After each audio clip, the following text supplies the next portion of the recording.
नमस्कार, मैं पंडित सुशील कुमार शर्मा अथर्व ज्योतिष केंद्र एवं आचार्य पूजा भंडार में एक बार पुनः आप सभी का स्वागत करता हूं।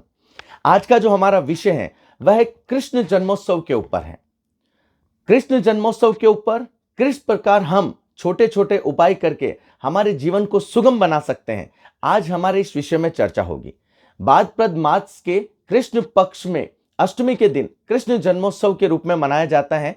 यह श्री हरि का कृष्ण अवतार 8वां अवतार है। यह ताड़नहार है, सृष्टि के विधाता हैं। इस दिन हम कौन से निमित्त उपाय करें जिसके द्वारा हमें लाभ की प्राप्ति हो, आर्थिक विषमताएं दूर हो, इसके साथ ही हमारे भाग्य में जो अवरोधक हो रहे हैं या जो दुविधाएं हो रही हैं वह किस प्रकार से दूर हो, आज इस विषय में संपूर्ण चर्चा होगी। इसके साथ ही यदि अभी तक आपने अथर्व ज्योतिष केंद्र को सब्सक्राइब नहीं किया है तो आप उसको सब्सक्राइब अवश्य करें।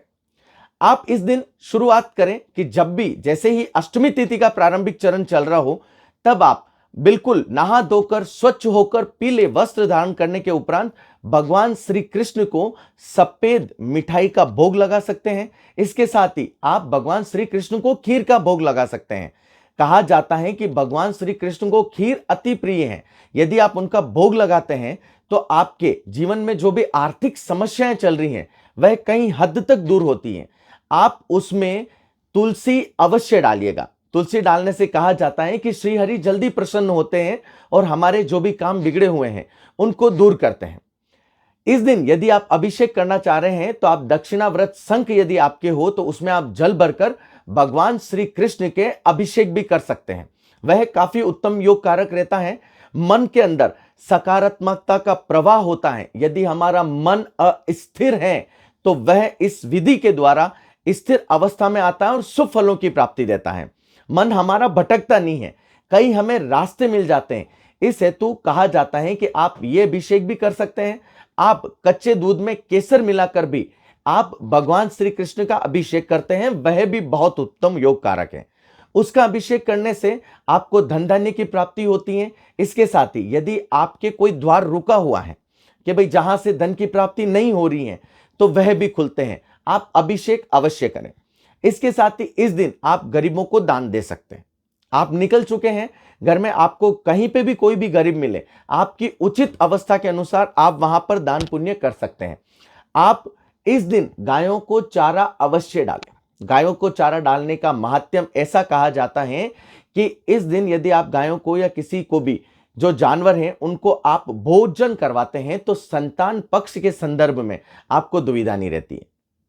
इसके साथ ही इस दिन आप कोशिश करें कि जो भी आपके घर में तुलसी का पौधा है, जहां पर जो माताएं हैं और जो बहनें हैं, वहां पर लाल चुनरी ओढ़कर वहां पर गाय के घी का दीपक करें और वहां उस जो तुलसी का वृक्ष है उसकी 11 परिक्रमा करें। इसके साथ ही परिक्रमा के साथ ही इस मंत्र का जाप भी करें, ओम भगवते वासुदेवाय नमः। इस मंत्र का जाप करते हुए आप 11 परिक्रमा करें, आपको सौभाग्य की प्राप्ति होगी। इसके साथ ही घर में यदि किसी भी प्रकार का कोई क्लेश है, कोई दोष है तो वो दूर होता है। यह बहुत उत्तम योग कारक उपाय है। इसके साथ ही यदि कोई जातक गण के मनोकामना की सिद्धि नहीं हो रही है कि भाई मेरे तो कोई काम बैठ ही नहीं रहा है, कहीं पर भी किसी भी प्रकार की मतलब जिसे कहते हैं कि बात बन नहीं रही है, इसके साथ ही उसके कार्य में बिगाड़ा चल रहा है, उसको कहीं पे भी मार्ग प्रशस्त नहीं हो रहा है, तो वह इस दिन सुबह सुबह नहा धोकर पीले वस्त्रों को धारण करें। फिर उसके बाद में तुलसी की माला लें, पीले फूल लें और पीले फल लें। श्री कृष्ण मंदिर में जाएं, वहां उस मंदिर परिसर में बैठकर वहां पर नियमित रूप से 5 या 11 माला ओम भगवते वासुदेवाय नमः की करें या ओम भगवते वासुदेवाय। आप जिस प्रकार से श्री कृष्ण का जो भी मंत्र आपको आता है उस मंत्र का शुद्धि पूर्वक आप उसका उपयोग करें।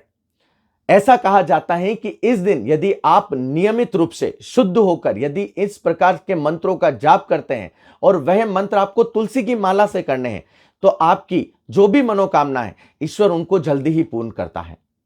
इसके साथ ही आप इस दिन कोशिश करें भगवान को माखन अवश्य चढ़ाएं। भगवान को माखन बहुत प्रिय है। माखन चढ़ाने से भगवान अति प्रसन्न रहते हैं। इसके साथ ही आप इस दिन घर में श्री कृष्ण के फोटो को भी स्थापित कर सकते हैं, वह भी बहुत उत्तम योग कारक है। यदि किसी व्यक्ति के घर में वास्तु दोष चल रहा है या वास्तु के संदर्भ में वह परेशान है तो इस दिन कोशिश करें कि वह भगवान श्री कृष्ण को इच्छित अनुसार बांस की या फिर चांदी की जो भी बांसुरी हो वह श्री कृष्ण को अवश्य चढ़ाएं, या वो घर में भी लेके आ सकता है, जिसके द्वारा भी ऐसा कहा जाता है कि यदि किसी जातक के घर में वास्तु दोष है तो वह भी दूर होते हैं। यह भी बहुत उत्तम योग कारक है। यदि किसी जातक के धन में निरंतर, जिसे कहते हैं ना कि संपत्ति है लेकिन वह गिरती चली आ रही है, कई बार हमारी कुंडली में भी दोष होते हैं कि हमारे धन के गड़े में छेद के समान होता है, भैया ऊपर से तो पैसा डाल रहा हूं लेकिन नीचे से निकलता चला जा रहा है। तो इसके लिए क्या करें, 11 कोड़ियां लें, वह माता लक्ष्मी को अति प्रिय है। 11 कोड़ियां लेने के बाद में आपको क्या करना है, उनको एक पीले वस्त्र में आपको बांध दें, या फिर एक काम करें, पीली एक थैली बना दे, उसके अंदर उसको रख दें। फिर उसके बाद में आप पूजा स्थल पर उसको स्थान दे दें।